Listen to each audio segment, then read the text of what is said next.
Yang mau kau ce. Alamak, dah ada garpu. Dah, garpu. Kau. Nak pandai buat carbonara yang creamy-creamy begini? Hantar sudah ni.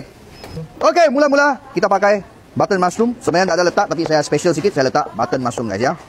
Original carbonara dia pakai guanciale, iaitu tak halal, tapi saya pakai, saya ubah sikit, saya olah sikit, saya pakai ni ayam salai guys. Okey, Chinese sausage. Okey. Lepas kita potong lagi begini. Lepas kita potong begini guys. Tambahkan sosnya 3 biji telur kuning. Okey. Kita pecahkan. Lepas tu kita letak black pepper, garam sikit, parmesan cheese. Parmigiano. Okey, lepas tu kita campurkan. Okey, lepas tu kita tambahkan satu saute pan, kita panaskan, kita masukkan Chinese sausage ni. Sausage salai. Jangan terlampau kuat ya, sebab dia cepat hangus ni guys. Biar dia keluar minyak-minyak dia guys.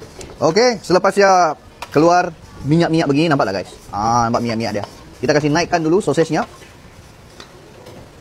Lepas tu dengan kuali yang sama, kita masak dulu cendawan. Okey, ini saya punya versi ya. Kalau ikutkan original tidak ada cendawannya guys. Okey, ini saya punya versi. Okey, disebabkan ayam salai itu dia tidak berlemak macam guanciale, jadi kita kena tambah sikitlah minyak olive oil kah untuk saute ni mushroom guys. Okey, selepas dia sudah lembut, sudah wangi guys, kita terus masukkan spaghetti yang sudah direbus. Kita saute dulu sekejap. Lepas tu kita masukkan balik ayam salai, kita saute, kita letak sedikit air rebusan tadi supaya dia ada berkuah-kuah sikit. Selepas dia mendidih, kita tutupkan api, kita masukkan campuran kita tadi, kita kacau dengan sebati guys, tanpa api ya guys.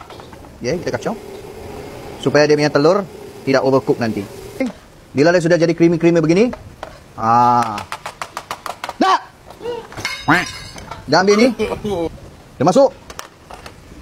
Okay, begini, kita letak di tengah begini guys.